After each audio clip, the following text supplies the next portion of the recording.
En una sala de espera uno siempre tiene tiempo para hablar, para reflexionar, para recordar, para contar la verdad a veces, o para contarla a medias.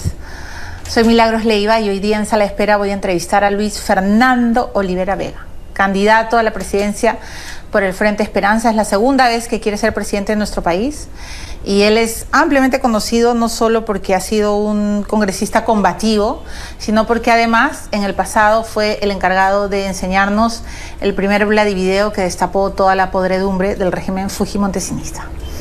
Señor Olivera, ¿cómo está? Con la verdad por delante. ¿Siempre o a veces hay que ocultar algo para que no se sepan? No, jamás. Usted ha tenido amigos, aliados políticos muy esmerados que han combatido con usted, que hoy no le hablan. Usted ha sido uno de los escuderos más grandes, creo, del presidente Toledo, y hoy día Toledo creo que ni lo puede mirar. Que no es un término apropiado. ¿Cuál sería el término apropiado? He sido un aliado de la gobernabilidad. ¿Ya? Y sí, he defendido en su momento ataques injustos al presidente de la República porque buscaban derribar al régimen democrático. Esa mafia fujimorista, montesinista, que tenía mucho que perder y que quería justamente desde el primer día lograr un acuerdo de impunidad, un borrón y cuenta nueva, ya que no lo había logrado con su candidato García Pérez, que inclusive ofreció una alianza política de ese tipo. ¿García fue el candidato de Montesinos y de Fujimori? Sin duda. ¿Cómo le consta? Porque se quedaron sin su delfín, que era Alex Curi, una vez que salió el video que comprometía a Curi, el hermano. Sí. Y porque quienes le aplicaron indebidamente una prescripción anticipada fueron los jueces montesinistas. Los medios montesinistas promovieron la candidatura de García y además hubo contactos registrados telefónicamente entre Montesinos y García en París, que lo detectó el propio procurador José Ugaz y Luis Vargas Valdivia. José Ugaz lo cuenta en su libro Caiga quien caiga, pero luego él mismo dice que el propio Montesinos se retracta y que el propio Mendel Winter se retracta. Ambos se retractan y la historia, digamos, ha quedado en un rumor sin confirmar. Bueno, pero la verdad es que allí no se puso todo el empuje para encontrar los registros telefónicos. Usted ha sido uno de los enemigos más intensos de Alan García. Usted se tuvo que ir. Eso le quería preguntar. Porque soy enemigo de la corrupción y de la impunidad. Una cuestión es tener errores políticos, es ser rivales políticos. Yo puedo conversar y hasta llegar a acuerdos con rivales políticos, pero con la corrupción nunca jamás. Esa es la diferencia mía con Lourdes Flores, por ejemplo. Y para usted, Alan García es un hombre corrupto. Pero sin duda.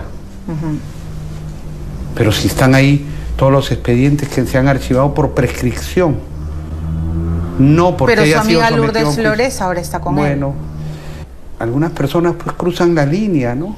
Ya, pero yo también podría por ejemplo, decirte... si fuera abogado, jamás defendería a un narcotraficante. Ni jamás pondría las manos al fuego por un narcotraficante como Cataño.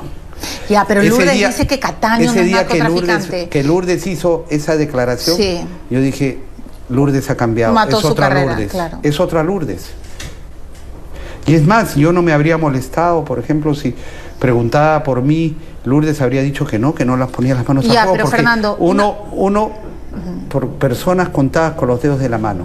En la campaña de Alejandro Toledo, que se enfrentaba a Alan García, y usted fue candidato, cuando cayó el régimen de Fujimori y Paniagua estaba en la transición, usted le acusaba a Toledo de cocainómano. Yo me acuerdo, no era tan chica, pero quiero que nos aclare, porque incluso usted se cortó el pelo.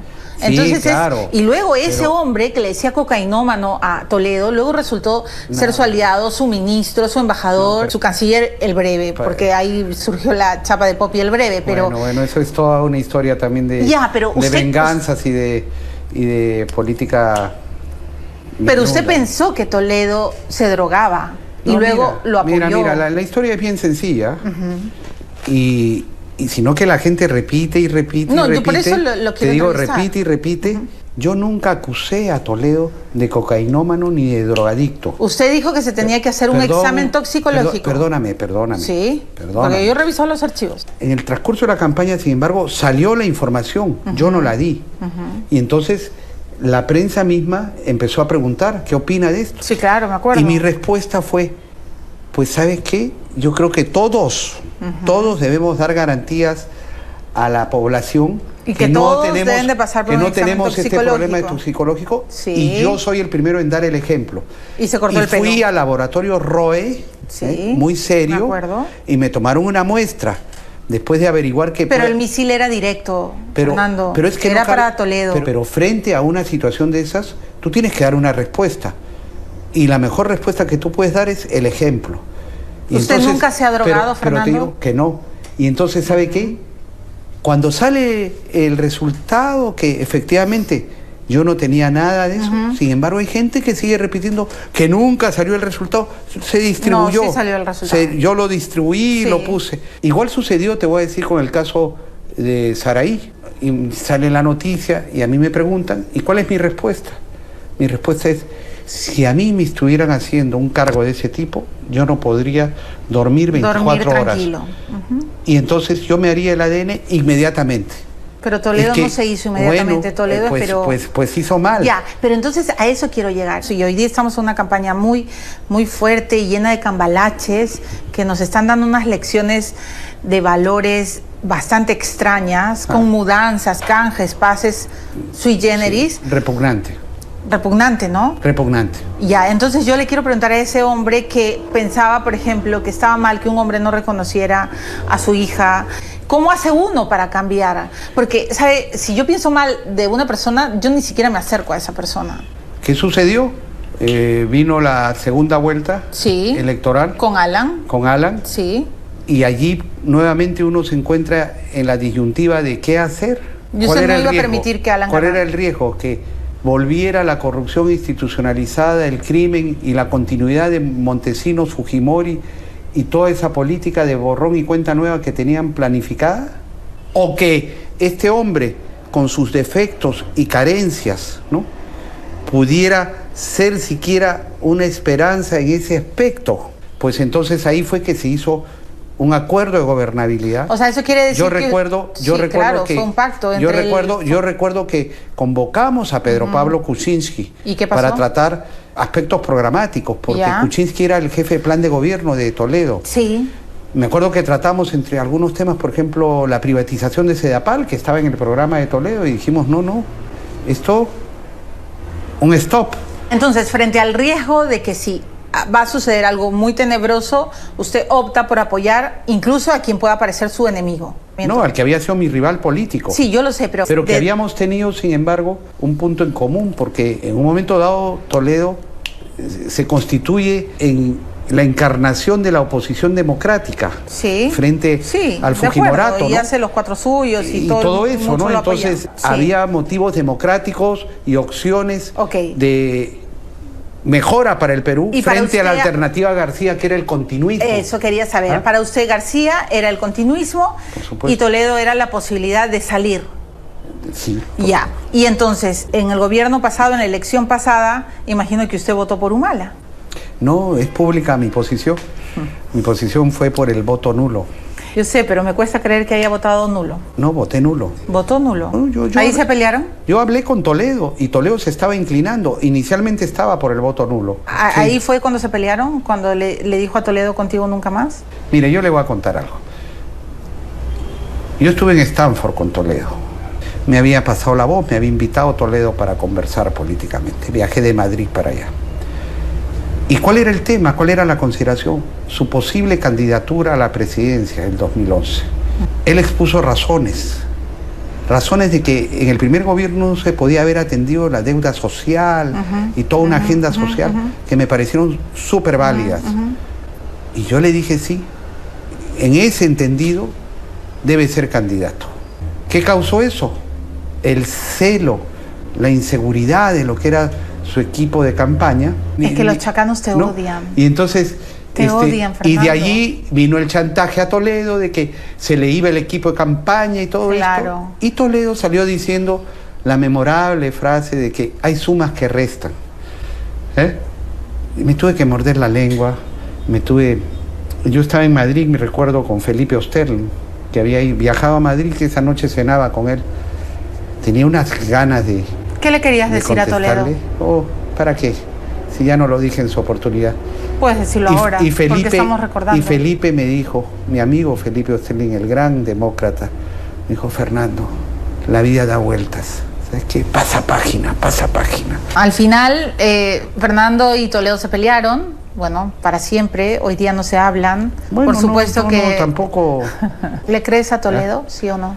Pues mira, yo lo que creo es que todo tiene que quedar bien clarito. Ya. Muy clarito. Ya regresamos, estamos con Fernando Olivera aquí en...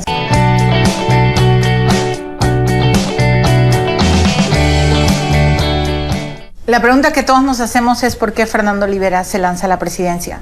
Está con un frente que se llama Esperanza, pero Fernando no apareces en las encuestas. Entonces yo le tengo que preguntar con mucho respeto, ¿no está perdiendo su tiempo, señor Olivera? Milagros, yo no sé de qué encuestas hablas, porque el partido recién se ha inscrito el 25 de diciembre y la candidatura se ha proclamado recién el 20 de diciembre. ¿Crees que vas a aparecer ahora? No, voy a ganar la elección. Así de sencillo. Sé que es una cuesta arriba muy fuerte, sé que estoy compitiendo con el poder de la corrupción, con esas campañas millonarias, con cierta manipulación de los medios, pero soy un hombre de fe. Pero estás solo. Y tus amigos de antaño, Iberico no te habla. Prefiero estar solo que mal acompañado. Pero no estoy tan solo, Milagros, porque ya verás tú, aquí hay una respuesta mayoritaria, ya que te has referido a las encuestas, en donde la mayoría, quien está número uno, es quien rechaza a todos estos. A la Fujimori, a la Cuña, con toda su... ¿Cómo es? Plata como cancha, bueno, a García, al propio Kuczynski, ¿no? Que se presenta como el más potable, ¿no? Pero tiene un entorno y una maquinaria ahí de gente bien poco transparente, ¿no? Pero ¿está diciendo que usted es el único inmaculado de esta selección de 19 candidatos? Bueno, yo le estoy diciendo que hemos creado el Frente Esperanza justamente para que el pueblo no tenga que volver a votar por el mal menor, tapándose la nariz todos estos años. Pero se fue usted. Entonces, ¿por qué se fue? Porque una persona que está siempre enfrentando al mal, se fue en el gobierno de García, se quitó, se esfumó y ha regresado recién hace un año. El año 2006, pues no era el hombre más popular. Digo, no era el más popular porque había sido víctima de unas campañas de desprestigio. Ya, pero tiene que reconocer algo. Milagros, usted es muy explosivo. Milagros, no, pero si yo te sacara todas las carátulas y todas las difamaciones de las que he sido víctima, pues olvídate. ¿Por qué? Porque el esquema era muy sencillo. Tenían que hundir a Olivera para que pierda gobernabilidad del gobierno y tumbarlo. Recuerda que hasta el año 2004 vino lo del andahuaylazo que... ¿Usted trataba mal a los periodistas?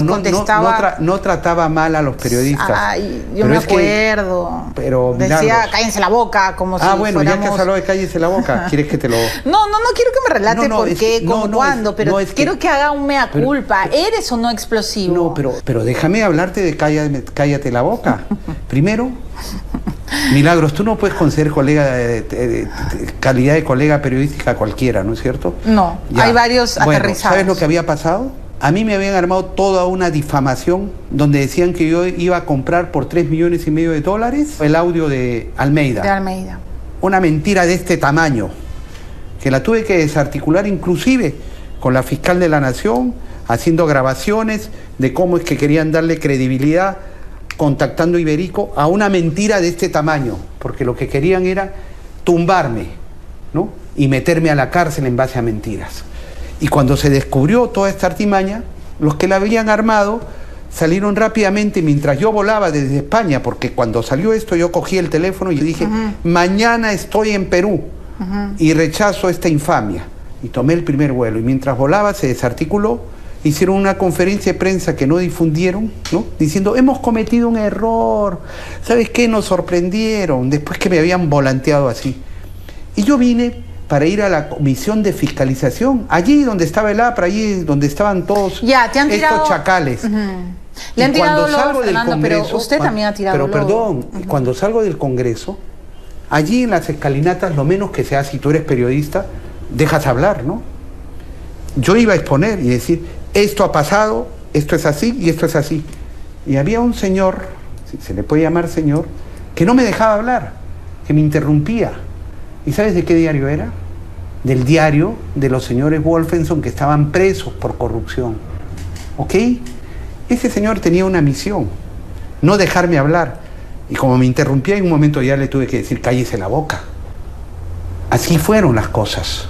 Pero hubo un tiempo en que, de acuerdo, bueno, no voy a repetir el gesto en la cámara, pero sabes, esa enorme fotografía, y luego el golpe a la periodista. En fin. Es que si lo quieres tratar, Milagros, lo tratamos. Yo lo que quiero tratar es que lo que quiero saber es tu personalidad. ¿Quieres tratar el tema de las o por así decirlo? Bueno, ya usted lo dijo. Yo lo he dicho. ¿Sabes qué fue?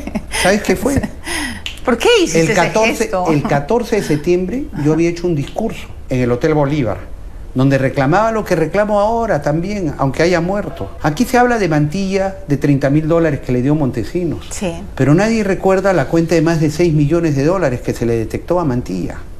¿Ah? Y que se comió el silencio protegiendo a quién. ¿Sí?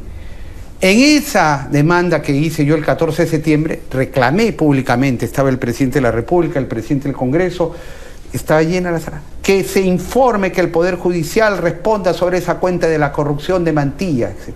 ¿Qué hizo el APRA? ¿Qué hizo García? Me mandaron a los búfalos a la puerta del Congreso, a la puerta del Hotel Bolívar. Y cuando yo salía por la puerta lateral, venían todos esos búfalos agrediéndome, insultándome. Y mi reacción fue esa, toma ya, y subí al auto. O sea, la pichada fue para el APRA. Pero sin duda, y eso lo sabe perfectamente quien hizo la toma, porque la cámara estaba muy lejos y tenían toda la secuencia, que yo estaba siendo víctima de agresión. A mí me estaban mentando la madre, me estaban insultando, y yo estaba subiendo rápidamente a la camioneta y mi respuesta fue esa, toma ya. ¿Ah? Y entonces la presentan como que era la falta a todo el país. Y ojo, ¿quién la presentó? Estábamos en ese momento en conflicto, porque se nos decía que nosotros queríamos quitar un canal de televisión. Ya, Fernando, pero, Fernando, pero nunca he estado en eso, ministro, pero todo eso se presentó distorsionado. Ya, ok, ya estás aclarando por qué fue. Además, está bien. Además, pero reconoce. Además, Milagros, te digo una cosa. Sí.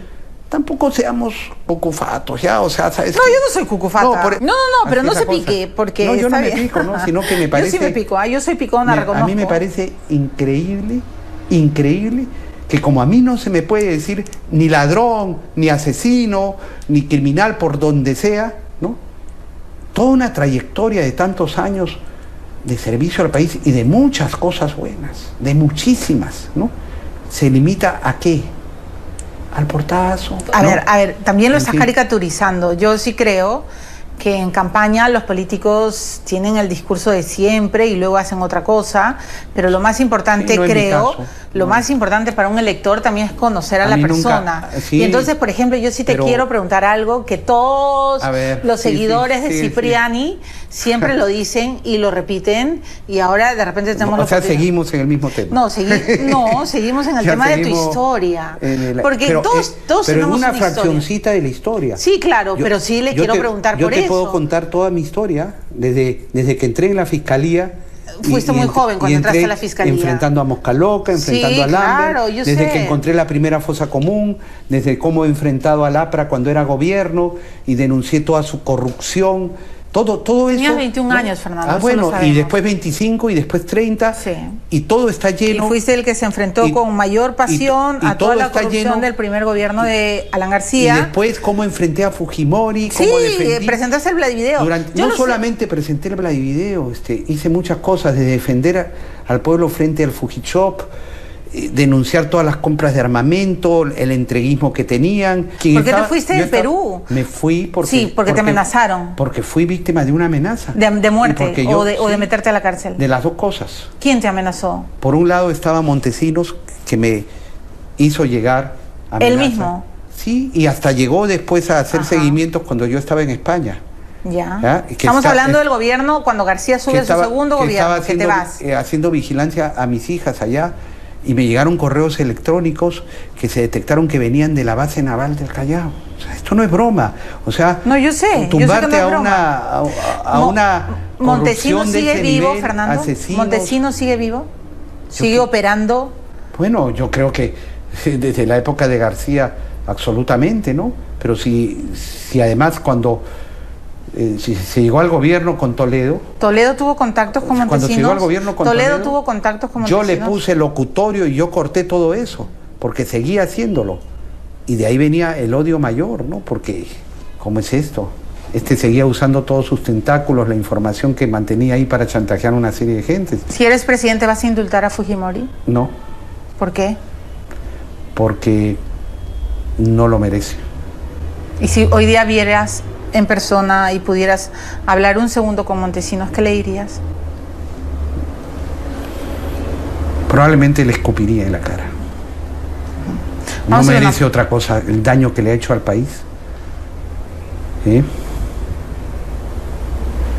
Estoy de acuerdo contigo, Montesinos ha sido nefasto para todos. Sí. Vamos a una pausa. Estamos conversando con Fernando Olivera aquí en Sala de Espera, pero al regresar yo sí le quiero preguntar por las famosas cartas falsas al Vaticano, porque si él gana, ¿qué va a pasar?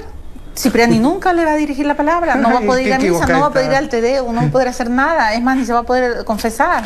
¿Qué va a hacer Fernando Olivera? Ay.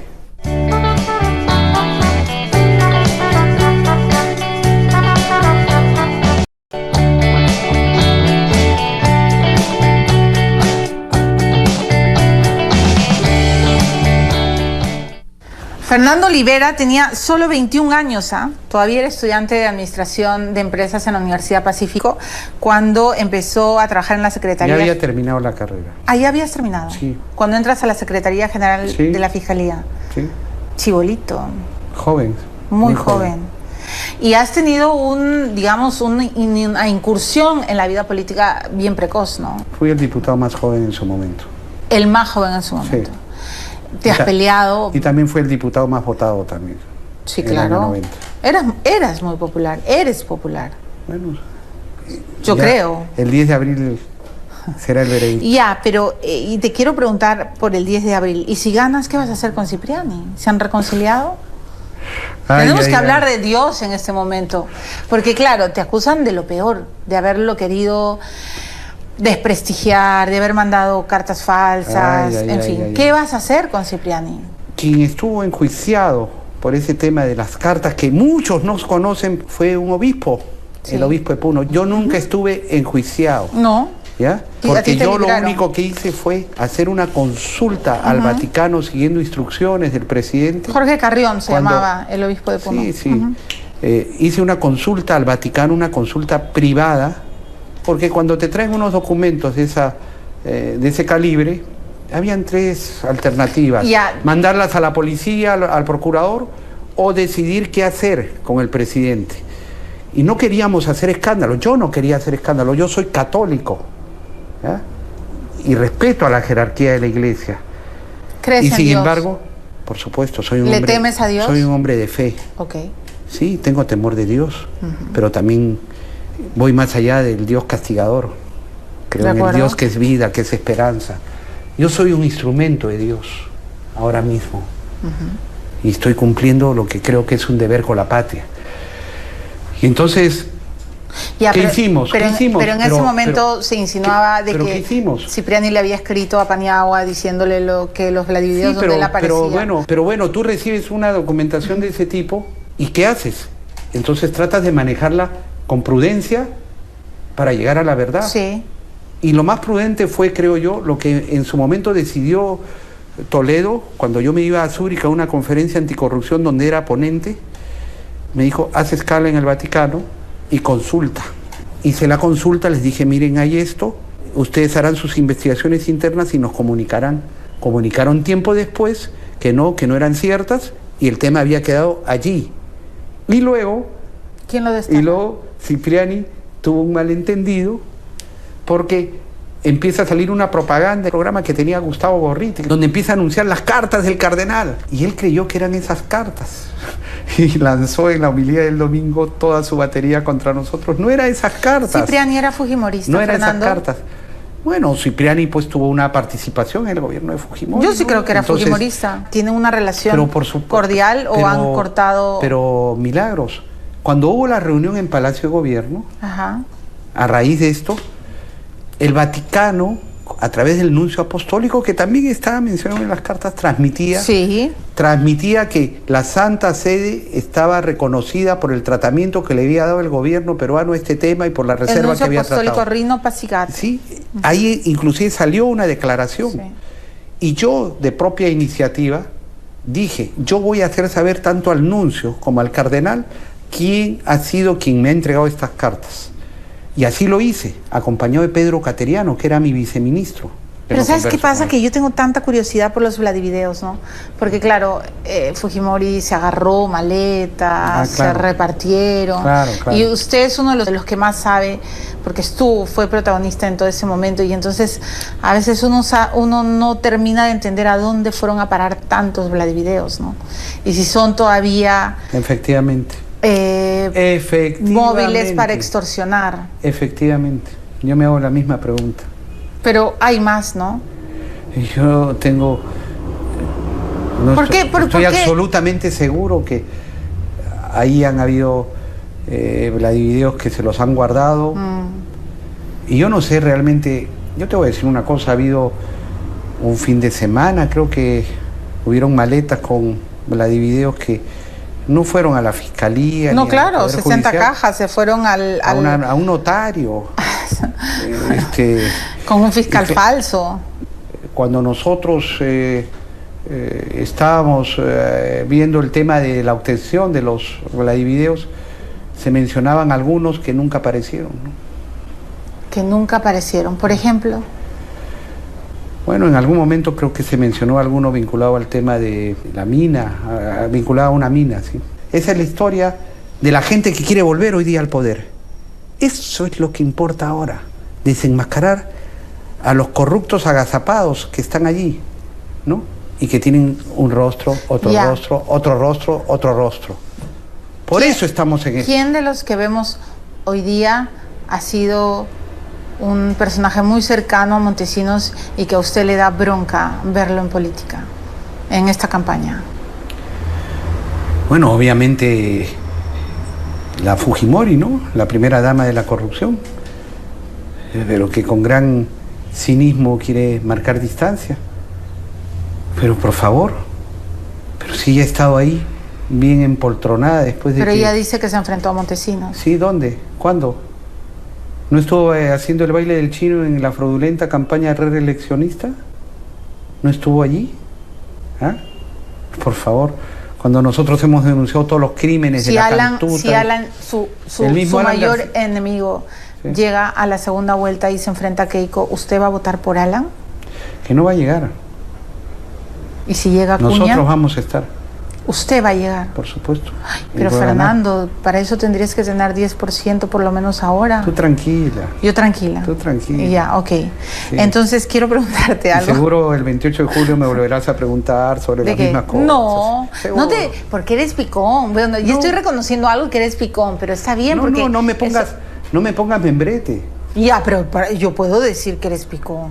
Pero te quiero preguntar algo. No soy picón, simplemente te estoy diciendo un hecho objetivo. ¿Alguna vez? No. Además riéndome. Yo también. ¿Alguna vez le has reclamado algo a Dios? En el terreno personal. ¿A Dios? Pues nada, o sea... ¿Alguna vez has dicho, ¿por qué a mí? No. Más bien... A veces canto una de Alejandro Sanz. Bueno, a lo mejor me lo merezco. Sí, ¿por qué no? O sea, ¿cuál ha sido el dolor más intenso, la pena más grande que tienes en el corazón y que todavía no se cura? Bueno, haber perdido seres muy queridos, ¿no? Sí, A tu ex esposa, por ejemplo. por supuesto. Marinés, una santa.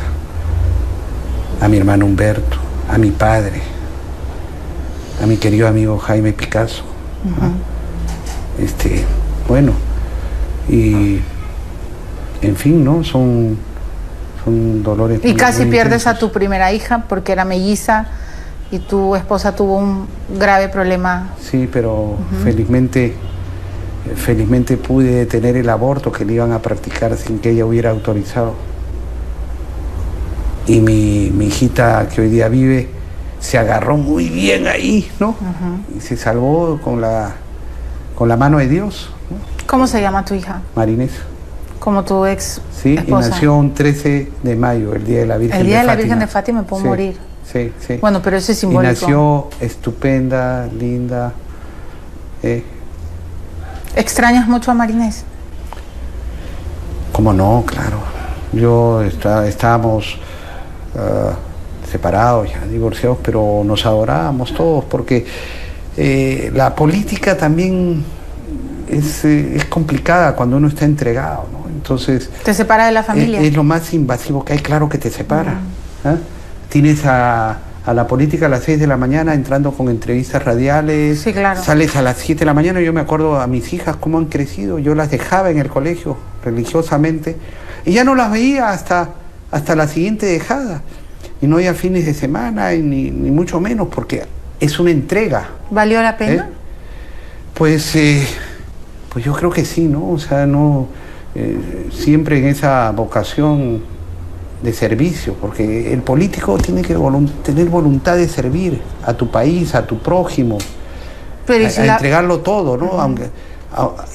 Y eso es la fortaleza que te da el soportar los ataques, las infamias, Pero te quita las horas mentiras. tiempo con tus hijas, te quita horas Sí, tiempo con sí, tu sí, mujer. mira, ese es un tiempo que no pasa regresa. además y que ya no vuelve más, Sí. ¿no? Entonces, ¿Y cómo se hace? aprovechar el poco tiempo que tenías ahí para disfrutarla, ¿no? Y Te has divorciado de tu segunda esposa. Sí. ¿Estás solo?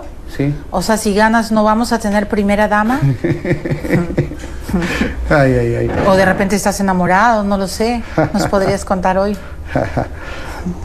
No, estoy solo ahora. ¿Estás solo? Sí. ¿Y haces lo que quieres, como Lourdes, que dice que está soltera y hace lo que quiere? Pues sabes que te llevarías una sorpresa. Tengo una vida bastante franciscana, ¿no? ¿Sí? Si no, mis enemigos ¿Monacal? políticos. Casi... Casi, sí. ¿En serio? Porque pareces un hombre enamorador, que Bueno. sale y que le gusta la noche, ¿no? Estoy... Mira, te voy a decir, además, no me gusta ya perder el tiempo con gente que no vale la pena. ¿No te gusta perder el tiempo enamorándote? No, falsas amistades, gente... Ok. Hay mucha gente Ya. falsa, ¿te das Pensé cuenta? que me ibas a decir, no me gusta perder el tiempo con las mujeres, casi me muero. No. No, sí. ya veía medio calor. Sí, el amor es algo maravilloso. Sí, claro. ¿Ah? Y además has estado 2 veces casado, va a Bueno, venir la tercera. No, me queda yo claro. amo el amor y cuando veo a alguien enamorado, pues le envidio, le digo, ¿no? O sea, disfruta esto, ¿no? Y manténlo todo lo que puedas. Tienes 57 años, ya va a venir la tercera. Vamos a una pausa, estamos en sala de espera con Te daré Fernando la Olivera. primicia.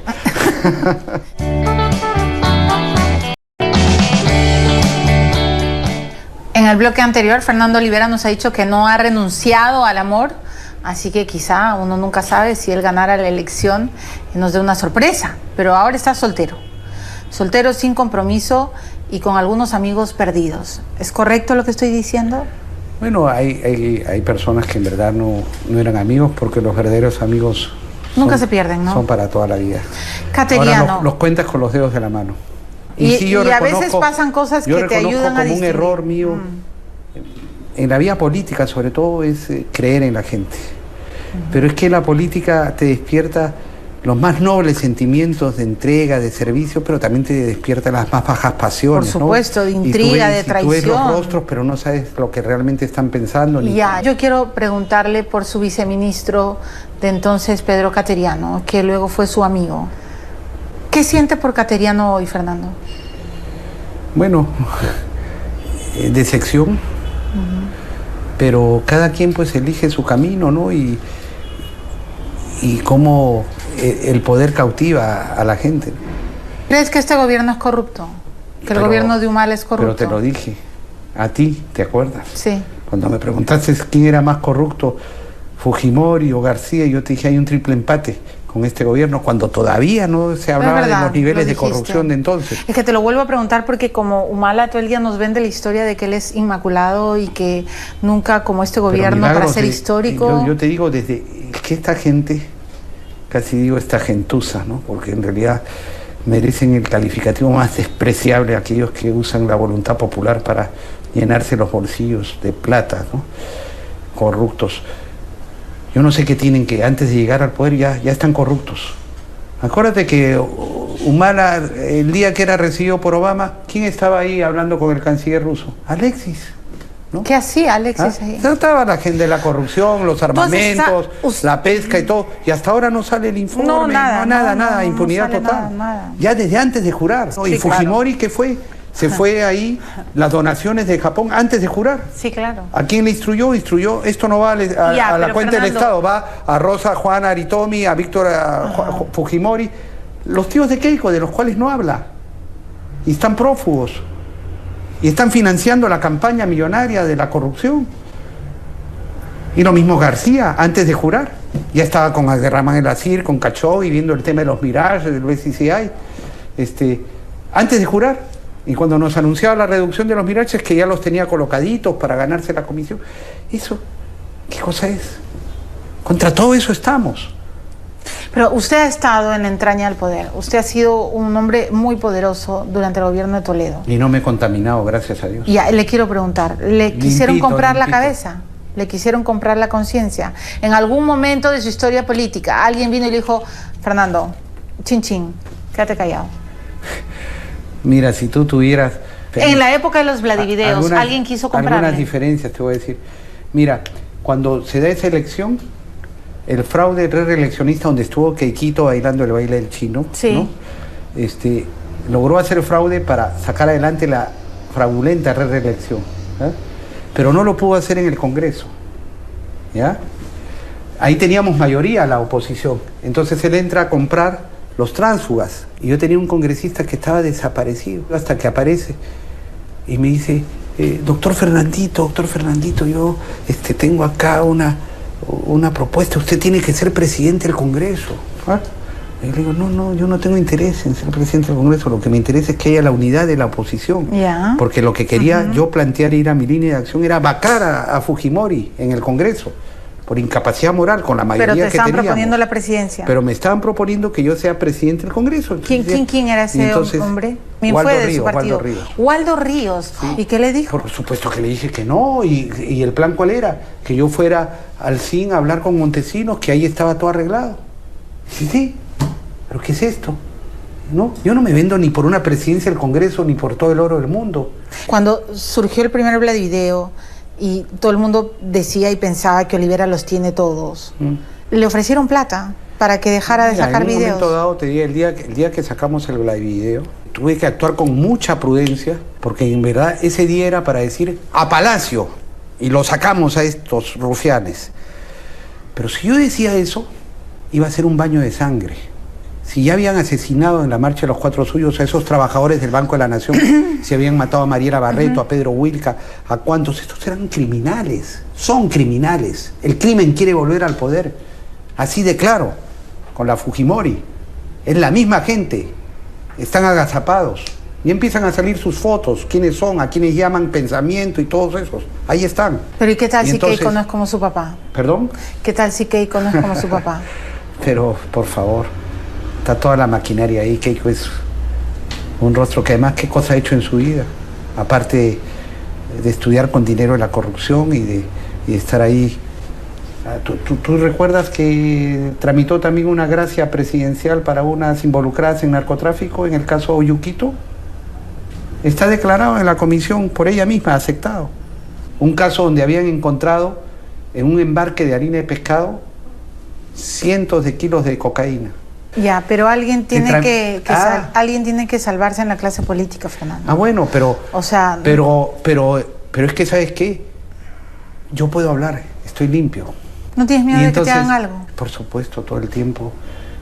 Mi familia me preocupa, por eso tuve que protegerla tuve que salir del país. ¿Te ofrecieron o no plata, Fernando? Aquella noche yo estaba realmente expuesto a la muerte. La persona dijo, tengo un mensaje que transmitir. Sí, le dije, ¿qué mensaje? De allá. ¿De dónde? ¿De dónde venía? De allá. ¿De dónde? De Montesinos. Que hay 50 millones de dólares para que no saques más videos. Es que ellos creían que teníamos más videos. ¿Cuánto cuesta tu cabeza y tu silencio? Mi vida. No tengo precio.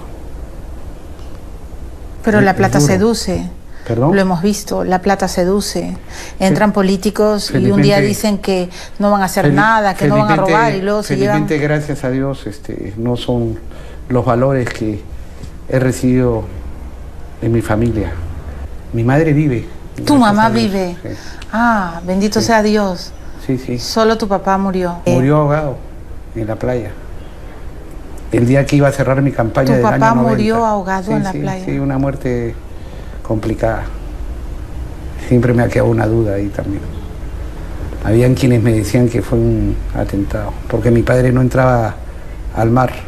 Fernando, ¿qué me estás contando? No nadaba. Y sin embargo... ¿Cuántos años tenía tu papá? El 5 de abril del 90. Dios. Yo tenía el cierre de mi campaña. Era una campaña dura contra el APRA. Sí, ¿no? Claro, sí. El APRA del comando Rodrigo Franco, el APRA que asesinaba, el APRA que tenía de aliado al MRTA, a quien le dio un túnel para que se fuguen todos los terroristas del MRTA antes de dejar el poder. En el cierre de tu campaña, tu padre muere ahogado. Ese día. Yo estaba en el auto, pero cuando llego a casa de mi amigo Jaime Picasso, me hace pasar a una salita. Siéntate, me dice, tu padre ha muerto. ¿Cómo? ¿Qué? Un shock.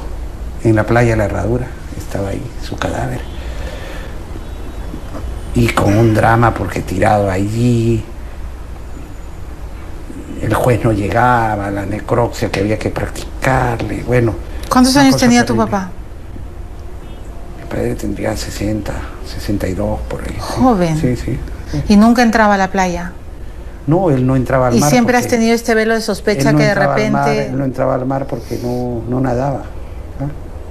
Pero, en fin, había que ahí resignarse. Y fíjate, yo no, a pesar que yo recibí algunas llamadas, informaciones que habría sido un crimen, ¿no? Ni por eso te fuiste a la política. Tu mamá no te dijo, Fernando, basta ya. Tus hijas no te han dicho, papá, ya basta. La política es una entrega, ¿no? Es una voluntad de servicio. Eso es lo que yo he aprendido en la vida. Y esa es mi razón de ser. Yo estoy ahora aquí de candidato cumpliendo un deber. O sea, para mí fácil habría sido quedarme en España Fernando, si no ganas, por lo menos vas a hacerme mirando todo desde una tribuna, cómo mi país se hunde, pasa de un corrupto a otro y todo sigue de mal en peor. Pues ¿sabes qué? No. Dije, no vamos a volver a votar por el mal menor. Estamos a tiempo de ponernos de pie, estamos a tiempo de cerrar filas. Y ahí estamos, con todas las condiciones adversas. Sí, tenemos condiciones adversas. No tenemos dinero. Y se necesita, pero no estoy dispuesto a aceptar dinero de cualquiera, que lo hay. No estás dispuesto. Que no estoy dispuesto. Por Dios.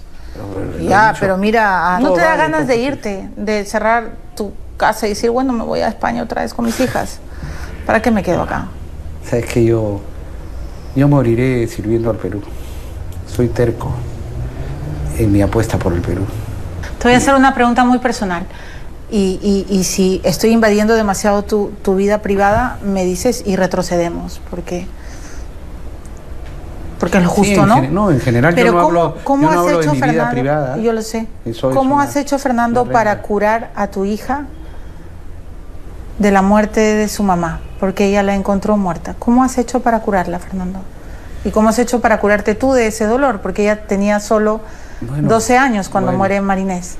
Y pues cuando... nada, mira, ¿Cuál fue el mensaje de papá? No, nada, la abracé. La abracé muy fuerte y lloramos juntos. Sí.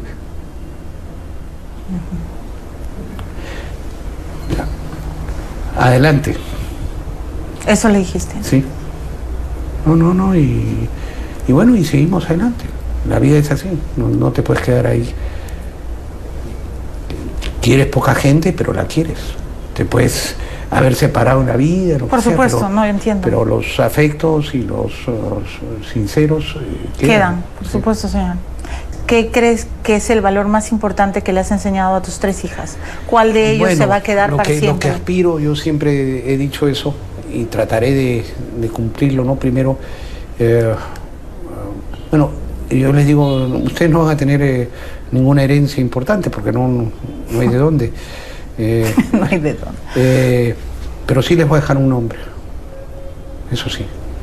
Ustedes, donde vayan y sepan que son hijas de Fernando Olivera, ustedes pueden siempre tener orgullo de un padre y unos valores que le hemos impregnado. O sea, yo he tratado de que tengan valores mis hijas y trato de que puedan completar su educación hasta donde uno llegue. Mi angustia es esa a veces, el irme antes de tiempo y no verlas crecer, y que no están todavía con todas las armas para poder defenderse en este mundo tan competitivo y tan cuando difícil, una de tus hijas te pregunta qué es innegociable en la vida, ¿qué le contestas? Porque, le vas a dejar tu apellido, el honor de tu apellido. Valores, o sea. Pero ¿cuál es el valor para ti innegociable en la vida? La honradez, ¿no? La solidaridad, el amor al prójimo, la propia amistad, el amor a la familia, ya te lo he dicho, el amor al Perú. Mis hijas son muy amantes del Perú. Fíjate que tienen la doble nacionalidad por madres. Por lado de madre les venía la doble nacionalidad española. Y cuando han vivido en España, todo el tiempo, soy peruana. Y su Perú, nuestro Perú, antes que nada. ¿Ah? ¿Te vas a quedar, Fernando? Pues sí, estoy aquí. ¿Y si gana Alan? No va a ganar. Vamos a ganar nosotros. Nos vemos entonces en la segunda vuelta. Nos vemos en Palacio el 28 de julio. Muy bien. Muchas gracias, señor. Suerte en su campaña. Sí. Gracias. Ha sido Fernando Olivera en Sala de Espera.